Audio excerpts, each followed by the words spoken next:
Olá, bom dia a todos e todas que nos acompanham, né, por aqui.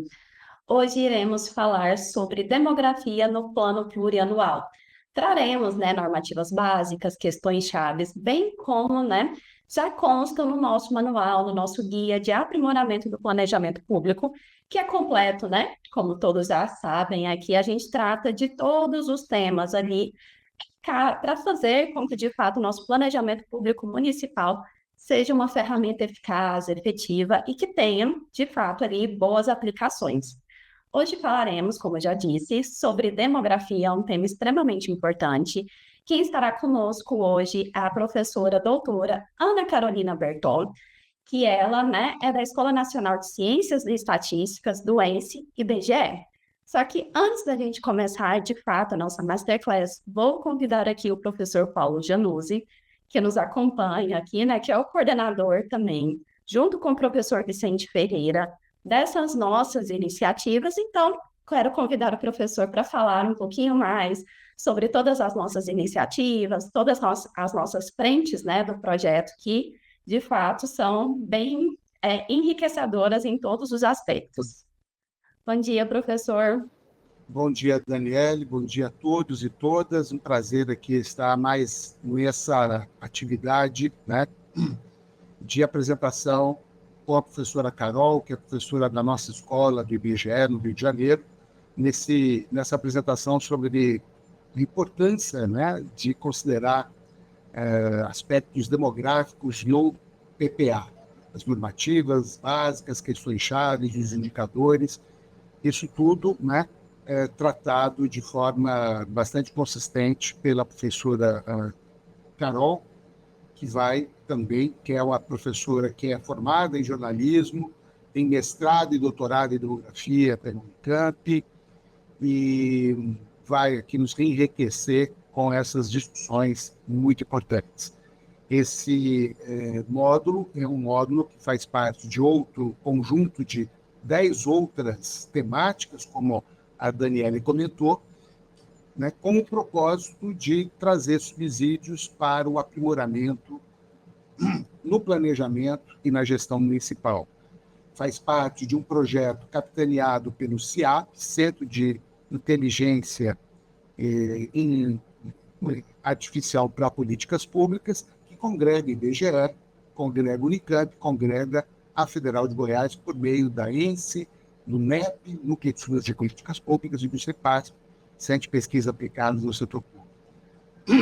Nós temos um manual que vocês poderão acessar no site do CIAP, né? Nós temos também o Chat Políticas Públicas, que é um assistente de inteligência artificial generativa para perguntas e respostas, e uma série de outras ferramentas e atividades, né, formativas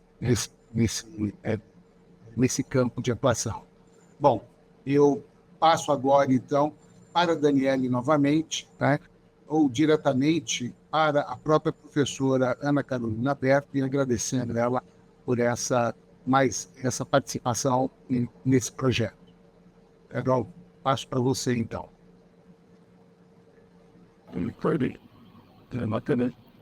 Bom dia, obrigada, Paulo, obrigada, Daniele, é uma satisfação estar aqui. Bom dia a todos e todas que nos acompanham nessa live.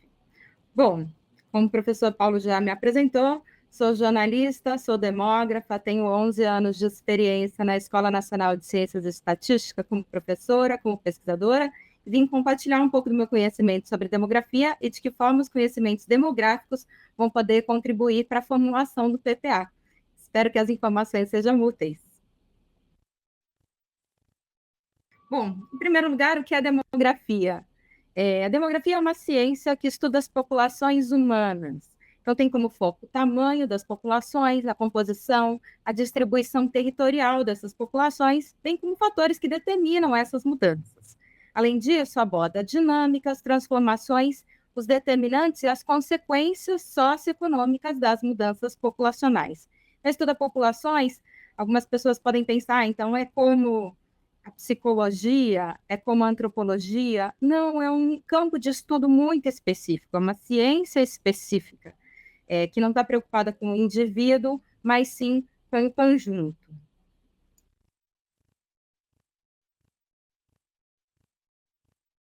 As componentes demográficas são 3: mortalidade, fecundidade e migração. O que interessa para demógrafos e demógrafas é saber justamente de que forma essa população pode aumentar, pode diminuir ou pode mudar a sua localização no espaço.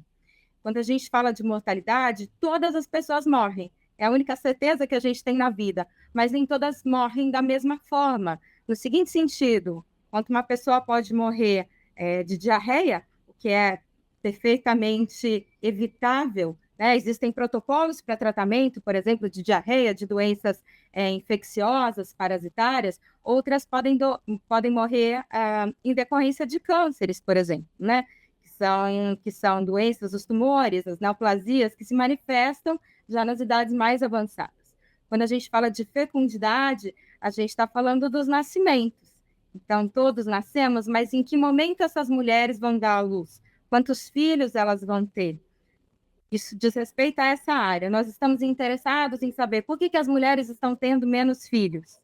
E quanto à migração, nem todas as pessoas migram, mas é claro que os fatores que levam à migração são de interesse da demografia também. São as mudanças climáticas, são as oportunidades de emprego ou a ausência de oportunidades de emprego, são as oportunidades, o que está levando as populações a se deslocarem de uma UF para outra, de um município para outro, ou até mesmo entre países.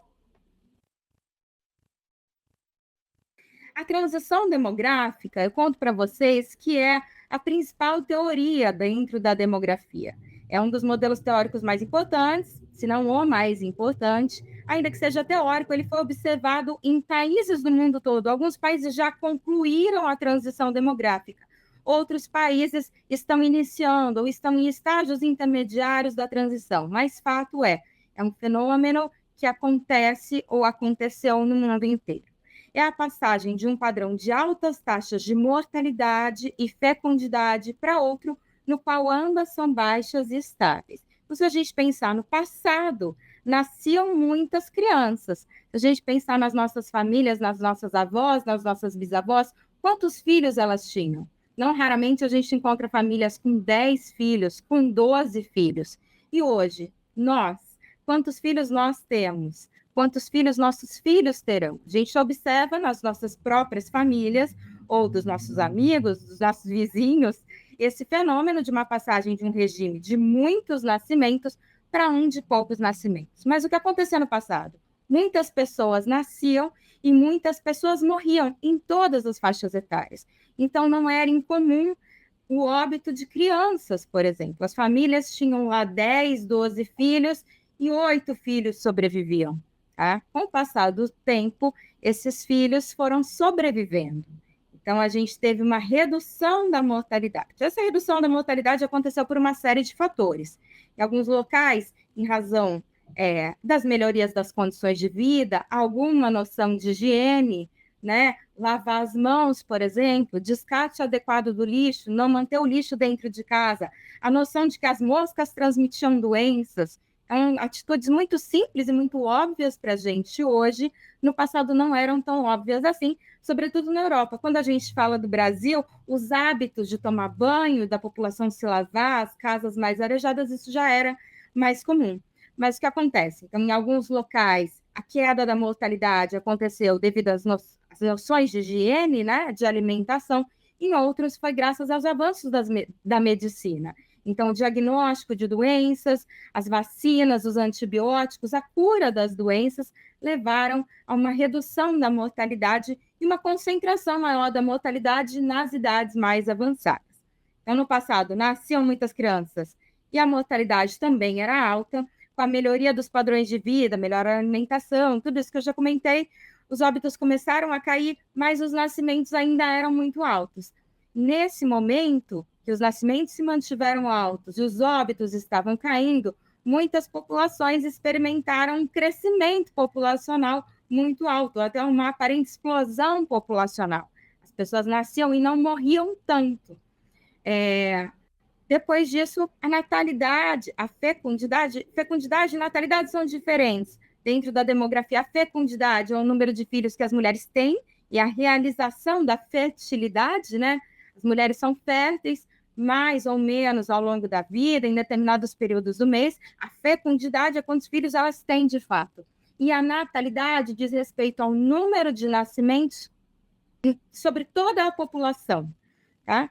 Então, esse número, a fecundidade começou a cair, ou seja, a média de filhos por mulher começou a cair, mas a gente ainda tinha muitas mulheres em idade fértil, então ainda nasciam muitas crianças. Com o passar do tempo, a natalidade também caiu. Com essa queda dos nascimentos, aos poucos, ambas as taxas se estabilizaram ou até se inverteram. A taxa de mortalidade ficou mais elevada, que é o que eu mostro nesse gráfico aqui.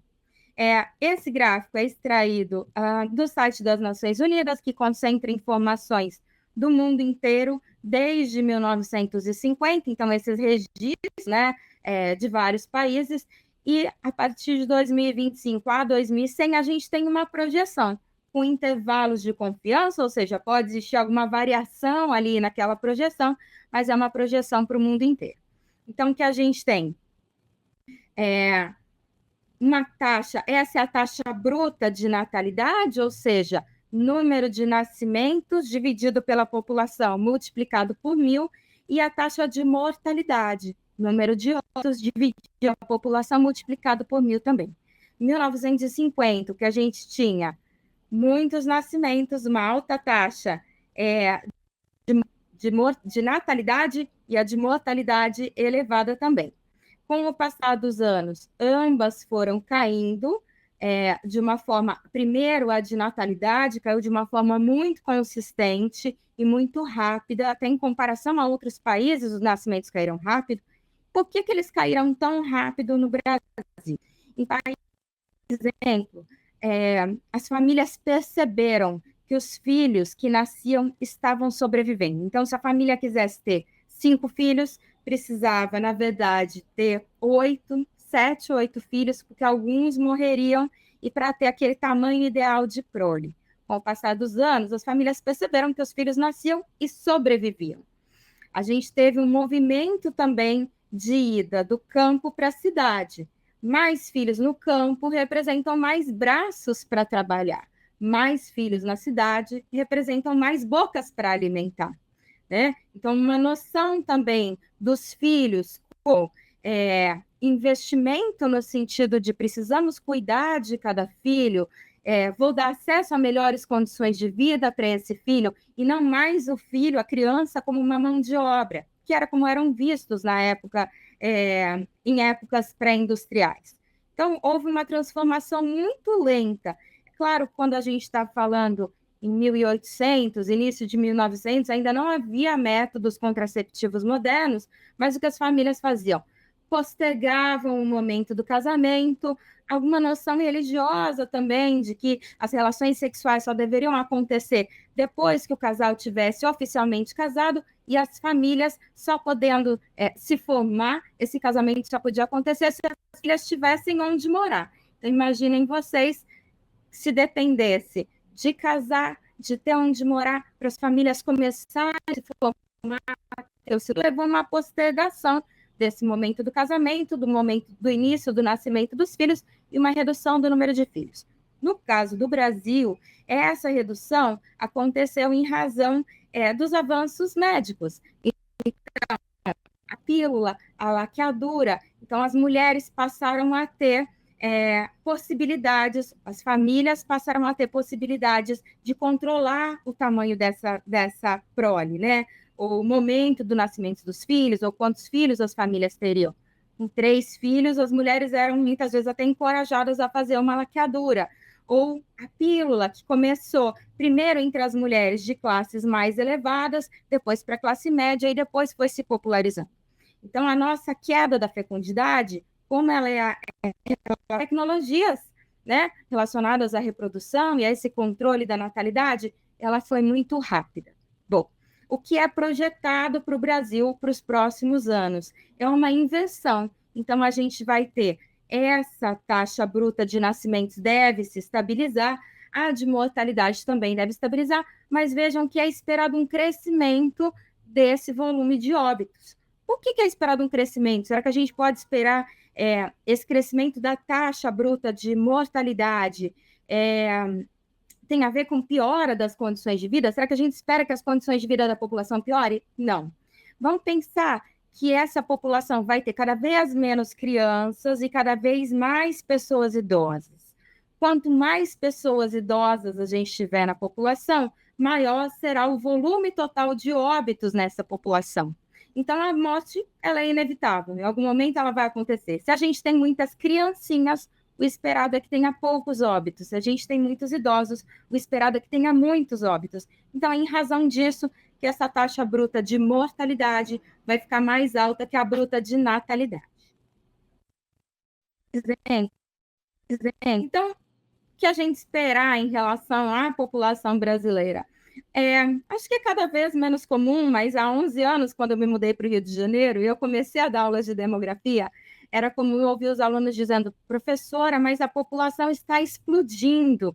Eu dizia, não, é o contrário disso, a população está desacelerando o seu crescimento.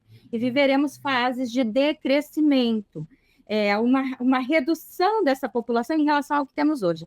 É isso que mostra essa projeção das Nações Unidas. Então, mantidas as tendências atuais, o que a gente espera? Que ali, a partir de 2030, 2040, essa população passe a decrescer. Claro que a gente tem aqui os intervalos de confiança dessa previsão, mas não é esperado que passem a ter mais filhos. Estamos esperando os dados do censo de fecundidade serem divulgados, mas o que a gente espera, estima, é mais ou menos 1,7 filhos por mulher, tá? Para essa população manter o tamanho, para essa população se repor, a média de filhos por mulher tem que ser 2,1. Por que 2,1? Porque primeiro que a gente só conta os filhos das mulheres, então elas teriam que se repor e repor um homem, que a gente não está contando os filhos dos homens. E o ponto 1 é para garantir que esse filho vai chegar, essa filha vai chegar à idade adulta e vai chegar à idade de se reproduzir também. Agora, se eu for perguntar para vocês, as pessoas que vocês conhecem, quantos casais não têm filhos ou têm apenas um filho? Eu aposto que vocês vão dizer vários casos conhecidos, inclusive de idosos que esperam não ter filhos ou de pessoas que tiveram apenas um. Então, essa média de 2,1 é uma média que ficou para trás no Brasil. Já em 2004, a gente atingiu 2,14 e a partir de então foi caindo. Ou seja, 1,7 já indica uma população em decrescimento. Eu sempre falo que é difícil a gente imaginar de uma geração para outra, ou de uma coorte para outra, chegar para uma mulher de seus 20 anos e dizer quantos filhos sua mãe teve? Tal se você tivesse 3. É difícil porque é geracional. E por quais as explicações por trás dessa baixa fecundidade? Aí são inúmeras as explicações e passam pela participação da mulher no mercado de trabalho. Então, as mulheres hoje participam como homens no mercado de trabalho. Quando elas têm filhos, o simples fato de ter um filho já, muitas vezes essas mulheres são sobrecarregadas com as atividades domésticas. Esse é outro resultado de pesquisa. A POF está aí em campo, pesquisa de orçamentos familiares, e a gente vai pesquisar sobre o uso do tempo. O que todas as pesquisas até aqui têm mostrado é mulheres se envolvem muito mais no trabalho doméstico do que homens. Então, elas têm a mesma carga de trabalho, elas estudam tanto quanto os homens, mas elas seguem sendo as principais responsáveis pelo cuidado com os filhos e com a casa. Então, as mulheres se sentem desencorajadas a ter filhos, né? Um outro aspecto importante é a postergação da maternidade. Então, as mulheres querem ter filhos depois que elas terminarem os estudos, que elas tiverem um emprego, que elas tiverem uma estabilidade. Com isso, essa idade que elas vão começar a ter filhos também é postergada. Então, vamos pensar, uma mulher que no passado começava a ter filho com 18 anos, 19 anos, tinha janela maior, biologicamente falando, de idade fértil para ter filhos. Se essa mulher começa a ter filhos hoje com 30, consideramos na demografia a idade fértil entre 15 e 49 anos, mas a gente sabe que essa fecundidade vai variando com o tempo. A mulher tem o auge da sua fecundidade aos 25, então ela vai começar a ter filho com 30, vai ser tão fácil, ela vai ter o segundo filho aos 32, 33, pode não ser tão fácil, e ela vai ter menos tempo de ter mais filhos, né? Então, são vários os aspectos aí, tem todo um campo da demografia dedicado só aos estudos de fecundidade, mas que ajudam a entender por que essa população deve decrescer nos próximos anos.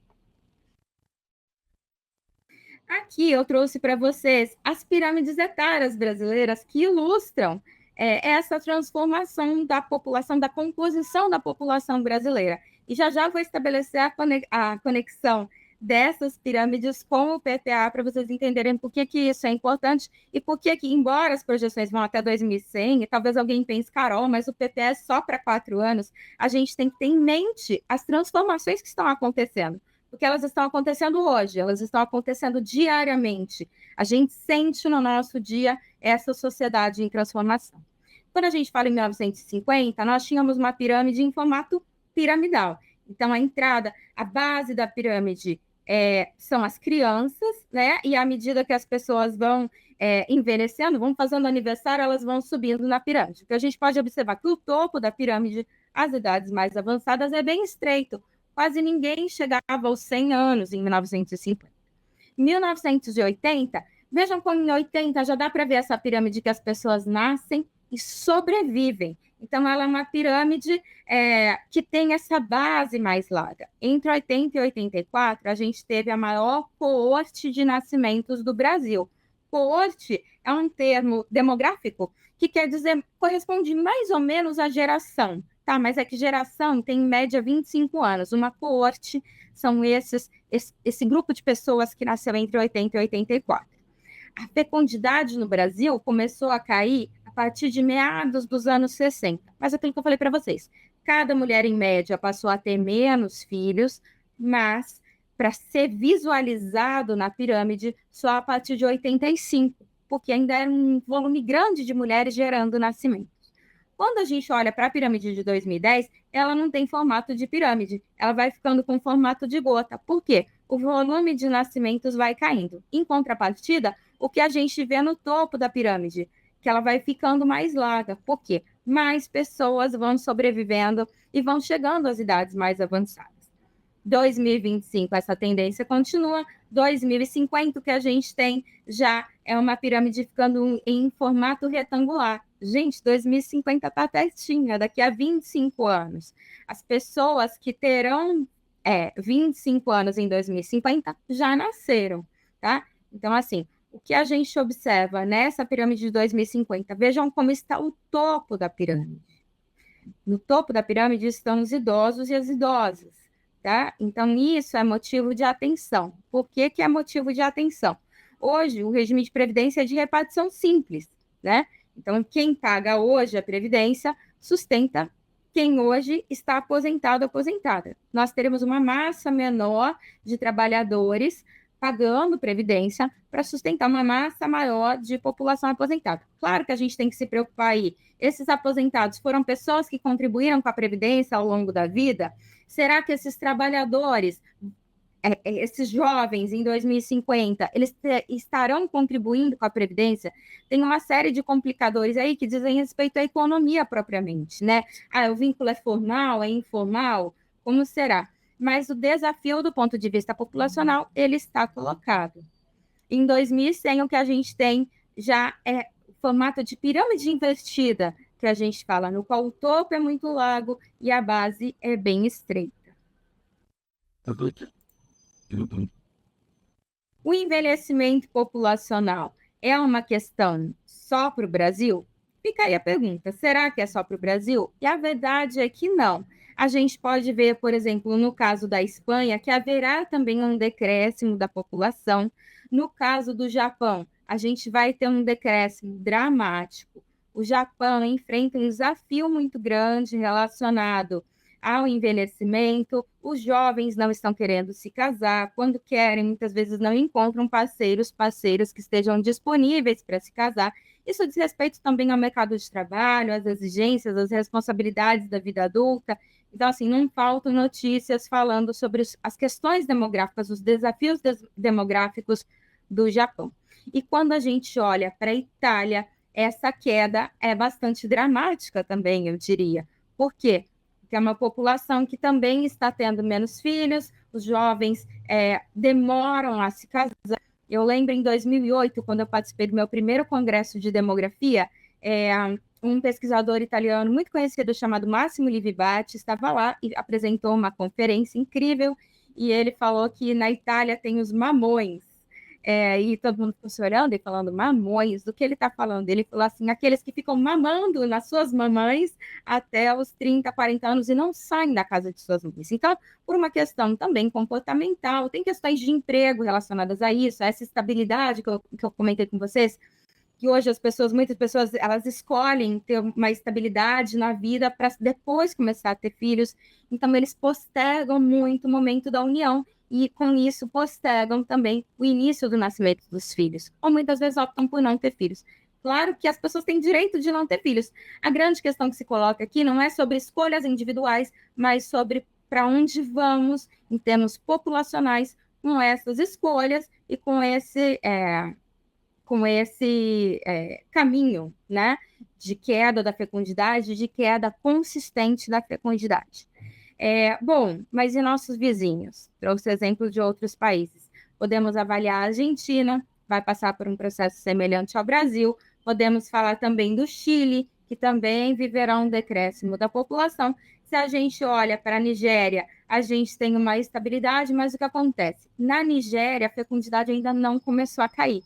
Ela ainda é bastante elevada e a previsão é de que siga elevada ainda por mais de uma década, tá? Então, como vai seguir elevada, é o caso da Índia também, a gente vai observar essa estabilidade da população. Mas nos demais países, esse é um desafio compartilhado, uma preocupação compartilhada. Vou falar um pouquinho de alguns indicadores básicos da demografia, que eu vou apresentar para vocês. Esses indicadores é possível baixar por município no site do IBGE. Eu vou mostrar, tem o QR Code, então se vocês quiserem deixar os celulares a postos, mas enfim, essa live vai ficar no YouTube, vocês vão conseguir acessar e entrar lá no Sidra, que é o sistema que nos permite acessar esses dados. Então, a gente tem razão de sexo, que representa o número de homens em relação a um grupo de 100 mulheres em uma população. Então, essa é a fórmula, né? Mas é uma fórmula muito simples. Total de homens dividido pelo total de mulheres vezes 100. Por que é importante a gente olhar para a razão de sexo? Bom, em termos de nascimentos, nascem em média 103 homens para cada 100 mulheres na população. Isso é geral, isso é biológico, tá? E aí, ao longo da vida, homens morrem mais que mulheres em todas as faixas etárias. E quando eu falo morre mais, vocês podem dizer, Carol, mas cada pessoa só morre uma vez. Em termos populacionais, a mortalidade masculina é mais elevada, desde as crianças, tá? Meninos brincam mais na rua, se arriscam mais jogando bola na rua, ou, enfim, tem questões sociais envolvidas em todas as faixas etárias. Então, por exemplo, no caso das crianças, o que a literatura indica, a literatura acadêmica indica, é que os meninos seriam vistos como mais resistentes ou como dependentes de menos cuidados do que as meninas. Então, as meninas são tratadas com mais cuidado e, com isso, os meninos acabam sendo expostos a situações mais arriscadas. Na idade adulta, os homens não só têm uma percepção diferente do perigo, também estou falando isso tudo com base em estudos científicos, tá? Uma noção de que não tem perigo dirigir em alta velocidade, dirigir falando no celular, etc. Mas a gente também tem profissões de maior risco. Então, policiais, bombeiros, salva-vidas, mesmo homens que trabalham em construção civil, que eventualmente, por uma má percepção do risco, não usam equipamentos de segurança. Então, a gente tem fatores comportamentais e sociais relacionados a esse descuido, se a gente puder chamar assim, ou uma negligência, ou uma exposição maior ao risco mesmo dos homens, independentemente da vontade deles. Outro aspecto é como as mulheres engravidam, como elas têm que fazer o acompanhamento durante a gestação, é um momento em que necessariamente elas vão ao médico, a médica, e fazem seus exames. Então, numa dessas, elas podem detectar doenças que precisam de tratamento contínuo. Os homens não têm esse marco na vida de ter que ir ao médico, de ter que fazer exames e acompanhamento. Então, as mulheres acabam sendo mais cuidadosas, isso independentemente de terem filhos ou não, tem esse fator comportamental, mas enfim, homens morrem mais em todas as faixas etárias.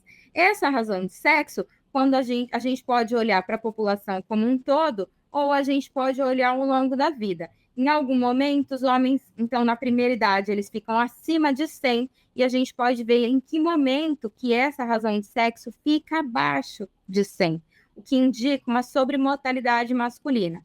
Para que isso nos chama a atenção? Mais óbitos por homicídio, óbitos de homens, por homicídio, por acidente de trânsito, por suicídio, envenenamento, enfim, as causas externas, né, que não são doenças, mas que são outras causas, em geral relacionadas à violência. Bom, idade mediana é um outro excelente indicador, já calculado por município lá no site do IBGE, que vocês vão poder pegar e olhar, observar esses dados.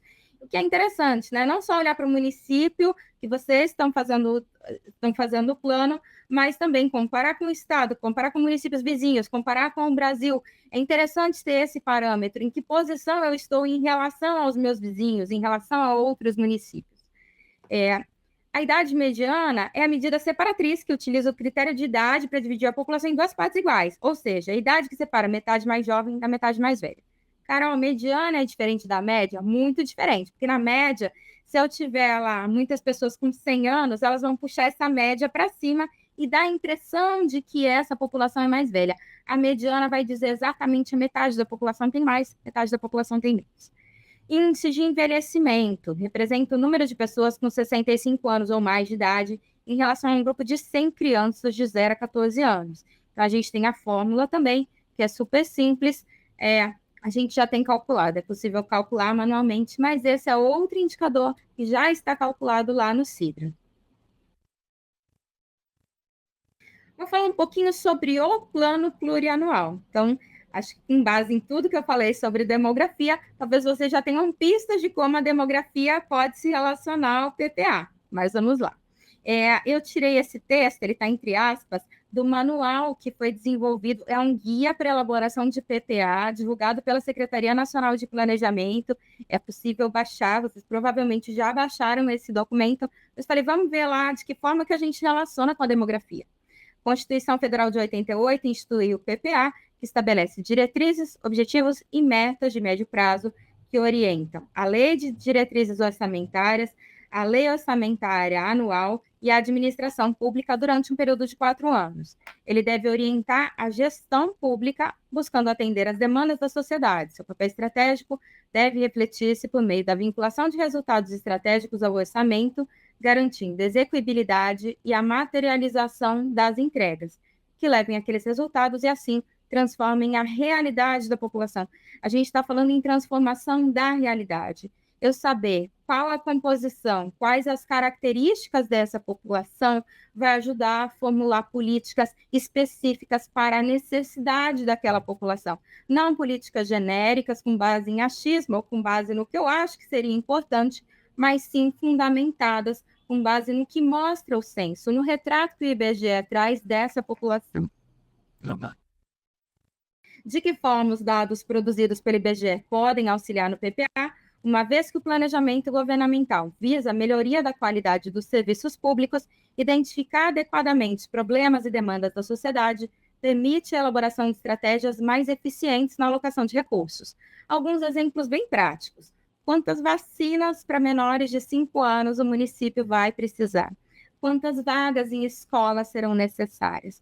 Qual o percentual de idosos do município? Um município que tenha muitos idosos, o que a gente tem que pensar em termos de infraestrutura para esse município? Ele tem que ter calçadas adequadas para essa população idosa andar e não cair, não sofrer quedas, não se machucar na rua. A gente tem que ter, além de acessibilidade, placas tem que ser nítidas, enfim, as orientações. Será que é preciso um semáforo com alarme sonoro? Se eu tenho muitos idosos nessa população, condições de transporte adequadas, um transporte adaptado.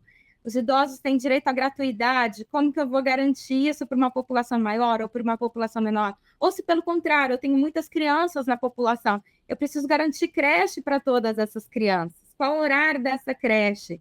A gente tem que investir hoje nas crianças e jovens, pensando que eles vão estar no futuro naquela base da pirâmide.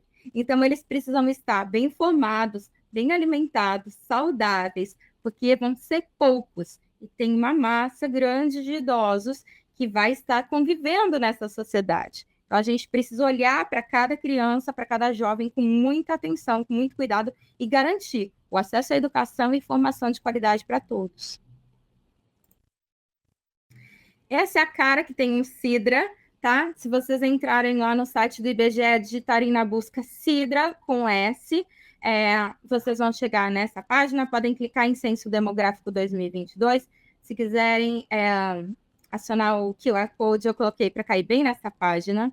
E aí, no Censo Demográfico, a gente consegue extrair uma série de dados. Os resultados do censo ainda estão sendo divulgados.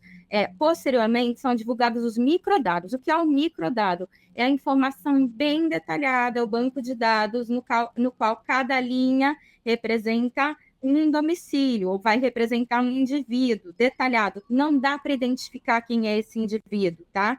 Porque a gente tem uma parte do censo que é universal, uma parte por amostra, então tem níveis de agregação. Eu não vou ficar explicando muito isso para vocês, esses aspectos técnicos. Quem mexe com microdados já tem experiência, já sabe como fazer, e só deixo informado que em breve serão disponibilizados. Mas aqui, o Sidra, ele é acessível para qualquer pessoa. Não precisa entender de manipulação de banco de dados, não precisa entender de estatística. Ele fornece algumas tabelas já com os cruzamentos que nos interessam. Vocês vão ver um pouco disso nos cursos. Tem algumas indicações de número de tabela, de como acessar os dados. De qualquer forma, eu sugiro que todos, todas acessem o Sidra e manipulem um pouquinho, vejam como funciona, que são inúmeras as possibilidades. No site da ENSE, ence.ibge.gov.br, vocês vão conseguir ver também, temos um curso específico sobre Sidra, com inscrições abertas para quem quiser fazer o curso de Sidra. Aqui eu não estou para falar do curso de Sidra, mas sim para falar sobre essa aplicação e sobre os cursos que vocês vão ter acesso, sobre esse manual que o Paulo Januzzi falou. Nesse manual fala um pouquinho sobre demografia, sobre como usar a demografia no PPA. Bom, alguns destaques, então, que eu peguei para vocês, só para mostrar como que os municípios podem ser diferentes, né?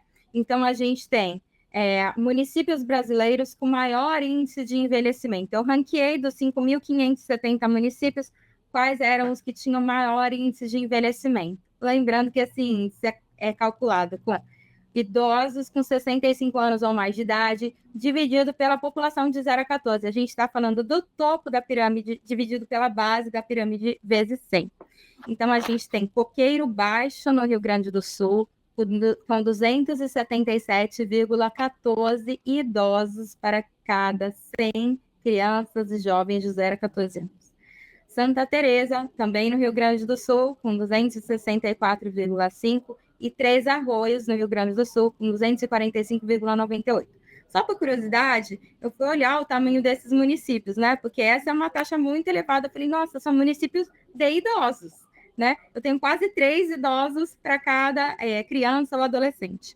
Coqueiro Baixo tem 1.290 habitantes, é bem pequeno. Santa Teresa, 1.505 e Três Arroios tem 2.591 habitantes, ou seja, são municípios bem pequenos. Em contrapartida, os municípios brasileiros com menor índice de envelhecimento. Então, o Iramutã, em Roraima, Jordão, no Acre, e Santa Rosa do Purus, também no Acre, 7,68, 5,40, 6,55, 7,68. É bem baixo, eu tenho apenas 5 idosos para cada 100 crianças. Fiz a mesma coisa, falei, vou olhar o tamanho desses municípios.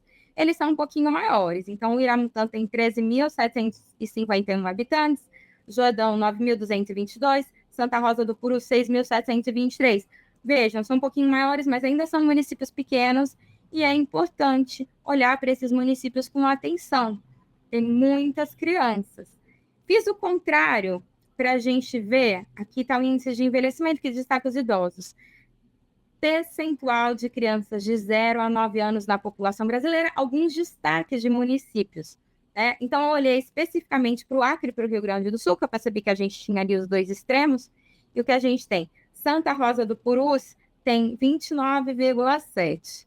Quase 3 em cada 10 habitantes têm de 0 a 9 anos. Preocupação. Vacinas, creches, praças, centros de esporte, brinquedos, enfim. É uma população que tem muita criança, né? Isso assim, é muito, é pouco, aquilo que eu estava dizendo, né? Para eu dizer o meu município em que situação está. 30% de crianças de 0 a 9 é muito, é pouco? Pode comparar com outros, e a gente vai ter essa resposta. Inclusive, é possível puxar esse ranking de todos os municípios, ordenar o ranking e ver em que posição que está. Jordão, no Acre, 28,1. Marechal Taumaturgo. Foi olhar Marechal Taumaturgo, 17.093 habitantes, 23,2. E o outro extremo, então, onde eu tenho menos crianças na população, Três Arroios, Coqueiro Baixo e Santa Teresa. São os dois lados da moeda. Quem tem menor índice de envelhecimento vai ter menor percentual de criança. É invertido, né? Onde tem mais idosos, é esperado tenha menos crianças. Aqui eu olhei, a gente pode olhar várias outras características de condição de alfabetização, material das casas, número de cômodos, número de banheiros, enfim, acesso a bens automóvel, por exemplo, né? São inúmeras as possibilidades. Mas o que eu queria ver aqui, para destacar como exemplo nessa aula, era percentual de domicílios particulares permanentes ocupados com acesso à internet. E aí eu peguei percentual de municípios com mais acesso e com menos acesso. Por que é isso importante? Porque, eventualmente, a gente pode pensar numa política, por exemplo, vou fazer uma campanha de vacinação e vou fazer um cartaz, um QR Code para a população acessar, só um exemplo, tá? Para acessar onde é o posto mais próximo de vacinação. Vai funcionar? Depende. Quem tem acesso? Qual o percentual de pessoas que têm acesso à internet nesse município? Aí eu trouxe os exemplos, né, de municípios com mais acesso. Passo de Torres, em Santa Catarina, 96,9%. Balneário Camboriú, também em Santa Catarina, 96,39%. Anhanguera, em Goiás, 96,37%. Esses municípios são pequenos, então, exceto Balneário Camboriú é o maior, com 139 mil habitantes, mas tem quase 100% de acesso à internet nos domicílios. Em contrapartida, municípios com menor acesso, a gente tem Uiramutã, 25,52%, Santa Isabel do Rio Negro e Tonantins, que tem 24,87%. Mas só 1 em cada 4 domicílios tem acesso à internet. Isso é importante para a formulação de políticas. Vocês que vão saber. Mas, assim, minha visão como demógrafa, não tenho experiência em PPA, mas com experiência na demografia. Essa estrutura, essa distribuição dos serviços, ela pode auxiliar e muito no planejamento, na criação de programas, de campanhas, porque eu sei o tamanho do meu público, eu sei qual é a necessidade, eu sei qual a melhor destinação orçamentária dentro das necessidades da minha população. Bom, gente, era isso. Aqui estão as referências que eu usei, né, para fazer essa apresentação de hoje. Como falei para vocês, o guia de elaboração do plano plurianual, que eu baixei, com certeza vocês já tiveram acesso, uma referência demográfica e o site das Nações Unidas, de onde eu extraí as informações. Agradeço pela atenção, espero que tenham gostado. Bom, gente. Muito obrigada, Carol, foi excelente. E acredito, né, que até aqui alguns dos nossos públicos, deixa eu só pegar aqui o tablet para a gente acompanhar as perguntas. Tivemos alguns comentários, né, algumas participações aqui. Vou passar para você, Carol, que eu acho que até alguns a gente consegue debater um pouquinho ainda mais, que a gente tem, às vezes, uns minutinhos aqui do horário programado, né? Aqui a Larissa falou que pensa que as cidades do Sul que mais concentram idosos e os que menos concentram idosos na porção do norte do Brasil tem a ver com a política migratória dos anos 50 e 80 e a formação territorial do Brasil. Comentar sobre... E aqui... Com certeza. E até sim, posso comentar mais, Dani. Sim. A professora até Juliana também, que faz parte do nosso projeto aqui, Ela colocou um comentário. Recentemente, alguns legisladores mencionaram que o Brasil já teria perdido o chamado bônus demográfico, período em que a população em idade ativa é maior que a dependente. Já perdemos mesmo? Essas perguntas são ótimas. A primeira, sim, faz muito sentido. População é história. Eu sempre falo pirâmide etária, e se a gente for construir a pirâmide desses municípios, né, que tem muitos idosos, ela vai ser uma pirâmide invertida definitivamente. Os dados, os poucos dados que eu apresentei já mostram isso. Cada pirâmide conta uma história.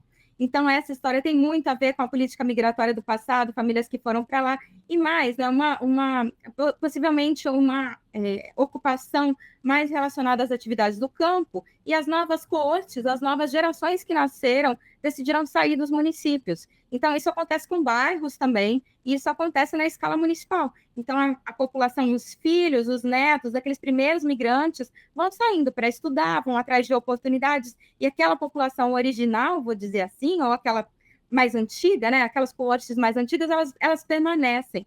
Isso acontece em muitos bairros brasileiros, em muitos municípios brasileiros, enfim, isso é bastante destacado na literatura.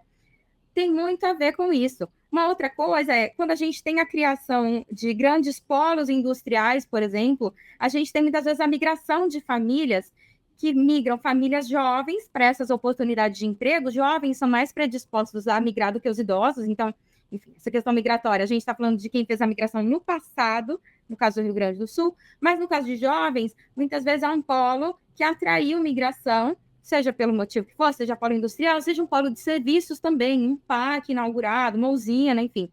E aí as famílias vão, jovens, e têm seus filhos nesse local. Então, assim, são inúmeros os fatores, e eu acho, particularmente como demógrafo, eu acho encantador a gente entender essa história do porquê que tem essa composição. Com relação à questão do bônus demográfico, esse é um debate que eu acho difícil a gente bater o martelo e dar uma resposta definitiva a respeito disso. Uma coisa é fato. Uma vez que a gente tem a queda, como eu falei, né, a queda da fecundidade, ela é praticamente irreversível. A gente tem registro de alguns países no mundo que conseguiram com muita política pública, mas com muita... E o que é política pública? São políticas grandes, como, por exemplo, a instituição de licença paternidade, a garantia da licença maternidade, até incentivos mesmo monetários para as famílias que têm filhos, apoio, garantia de creche em tempo integral, porque não é só uma decisão pessoal, a gente tem que pensar assim, se todas as mulheres estão tendo filhos, o que tem de social por trás disso? Dito isso, dito que a fecundidade cai e ela é difícil de reverter, o momento do bônus demográfico, quando eu mostrei para vocês a pirâmide, é aquele momento que a pirâmide está mais bojuda. Então, que ela está numa forma bem de gota ou de balão, eu diria assim. A pirâmide em forma de balão é o momento mais promissor. Por que é o momento mais promissor do ponto de vista demográfico exclusivamente? Porque eu tenho poucas crianças, ou seja, eu reduzi a dependência, a razão de dependência das crianças, eu tenho poucas crianças para sustentar, e eu ainda não tenho aquele topo tão largo. Então, é esse momento que eu tenho a maior massa de trabalhadores, ou de população em idade potencialmente ativa, não necessariamente trabalhadores, mas estudando, se preparando para entrar no mercado e trabalhando. Então, é esse momento que a razão de dependência, que é um outro indicador clássico da demografia, a razão de dependência são os dois extremos da pirâmide, né? O total de idosos de 65 anos ou mais, o total de jovens de 0 a 14, dividido pela população de 15 a 64 anos, multiplicado por 100. Então, quando eu tenho a menor razão de dependência, onde eu tenho essa massa de trabalhadores maior. O que acontece? Daqui para frente, a única certeza que a gente tem é que essa massa vai subir e vai envelhecer. Eu faço parte dessa última grande coorte que nasceu de 80 a 84. Então, eu sempre brinco falando assim, quando eu for idosa, não vai mais ter assento preferencial no transporte público. E não vai ter fila preferencial, porque nós temos um volume tão grande, uma massa tão grande de idosos, que não vai ter como garantir alguns benefícios, essas prioridades que são garantidas hoje, né? Então, assim, já passou o bônus? Alguns autores dizem já passou, outros dizem não passou. O que eu acho? A gente não pode dizer é tarde, não há nada a ser feito. Claro que tem que ser feito. Aquilo que eu estava dizendo, a gente tem que garantir hoje a formação dos jovens hoje. Porque o processo, essa grande roda pesada, né, da transformação demográfica, da dinâmica demográfica, ela está girando. Então, não podemos também dizer assim, vamos desistir daqui para frente. Não, a gente tem que garantir a formação, o acesso ao ensino superior, universalização do ensino, né? Por outro lado, também investir nas crianças. Então, garantir que essas crianças estejam bem alimentadas, vacinadas, tenham acesso aos serviços. Outra coisa, os adultos, eu sempre falo, para olhar para o futuro, a gente tem que garantir o emprego, porque também eu falo assim, lá no futuro as pessoas vão estar aposentadas. Quem é informal hoje e não contribui com a Previdência, seja ela privada, seja a Previdência Pública, essas pessoas vão ter dificuldade de se aposentar lá no futuro. Então, como vai ficar isso? Então, a gente tem que garantir o emprego e esse emprego formal dessas pessoas, né? E a gente tem que garantir vida saudável, que eu acho mais difícil, que aí é o famoso boa alimentação, atividade física e tal. A gente não pode simplesmente culpabilizar os indivíduos e falar as pessoas não estão se cuidando. Tem que ter política pública para garantir isso também, né? Fazer atividade física, quem passa 3, 4 horas por dia num transporte, como vai conseguir fazer atividade física? Como vai conseguir se alimentar adequadamente? Então, tudo isso eu acho que não é tarde se a gente pensar. Esse investimento, ele vai ser válido para o futuro. Se as pessoas começarem hoje a praticar mais exercícios, a fazer mais atividade física, lá no futuro, a gente vai ter idosos mais independentes, porque a gente não pode acreditar que vai ter um cuidador para cada idoso no futuro. A pirâmide mostra isso. Não vai ter. A gente vai ter que se virar. Teremos que ser idosos independentes e que consigam minimamente lidar com as atividades cotidianas. Acho que é isso. Eu não bateria o martelo e diria fechou a janela de oportunidade. Não, mas é esse que a gente tem que olhar agora. Tem que olhar hoje. Não dá para deixar passar. Não dá para deixar daqui 10 anos. Daqui 10 anos vai ser tarde. Perfeito, excelente, Carol. Nós temos uma outra pergunta aqui que eu acho que casa muito bem com o tema, principalmente de planejamento, né? Que a gente está pensando, né? Os gestores, as prefeituras agora têm que elaborar o plano plurianual. E eu achei bem interessante que, às vezes, o planejamento ele vai poder, às vezes, né? No caso de uma região metropolitana, extrapolar, de fato, o próprio município, né? Pergunta é, por exemplo, dados recentes do IPEA têm mostrado que cidades médias e regiões metropolitanas estão concentrando as populações. Como dar conta dessa logística, da migração pendular, da expectativa de vida? Nossa, essa pergunta é excelente, é isso. A migração pendular é um nome que alguns autores até falam mobilidade pendular. É aquele movimento da pessoa que mora numa cidade, diariamente se desloca para outra para trabalhar ou para estudar, ou não diariamente, mas com uma frequência, 2, 3 vezes por semana ela vai para outra cidade. A gente tem que garantir o transporte dessa população de qualidade, né? Mas a gente pode olhar também de uma forma mais com uma lupa um pouquinho mais distante e pensar, por que será que essa população, é claro, não dá para competir com uma grande indústria, com uma grande empresa, enfim, ainda mais eventualmente multinacionais que chamam a atenção, que oferecem muitas oportunidades de emprego, mas por que essa população está se deslocando, né? Como garantir esse deslocamento adequado? Eu acho que é um desafio. A governança desses municípios que estão lado a lado, né, não é algo simples de se fazer. Eu já trabalhei em prefeitura municipal e trabalhei em secretaria de transportes, então sei quão grande é esse desafio. Questão de bilhete único, por exemplo, como trabalhar com isso entre municípios, né? Como fica o pagamento das empresas, mas são realidades. Esse tipo de dado também foi levantado pelo IBGE. Então, no último censo, também levantou sobre o movimento pendular e sobre o meio de transporte principal que as pessoas usaram para fazer esse deslocamento. Então, acho que a gente tem que ter em mente que a realidade está aí. Como garantir melhor qualidade de vida para a população, dado que a gente já tem, né? Porque uma coisa é o ideal, né? As cidades, se tivessem um planejamento prévio, sim. Mas, uma vez que essa realidade está dada, de que forma que eu posso garantir melhores condições de vida para essa população? Acho que é isso que está em jogo. Perfeito. E além disso, isso nos reforça, né, que os instrumentos de planejamento, as áreas, elas conversam entre si, né, elas não são isoladas.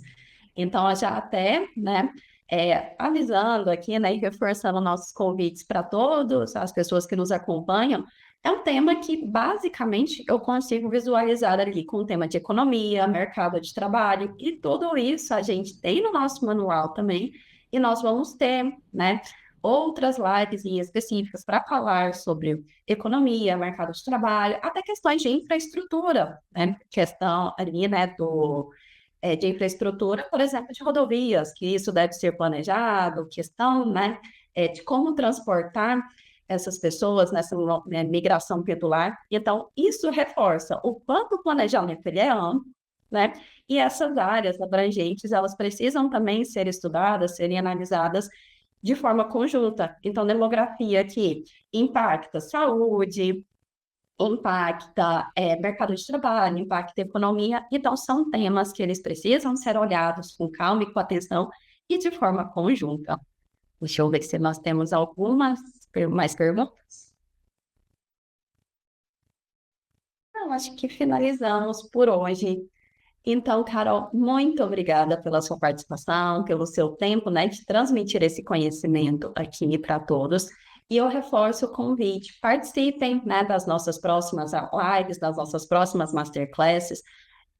Baixem o nosso manual de aprimoramento do planejamento público municipal, também participe dos nossos cursos autoinstrucionais, os links a gente colocou todos no chat, então será um prazer, né, contribuir, fazer com que essas nossas iniciativas de fato cheguem no nosso público, né, nosso público-alvo, nosso público esperado.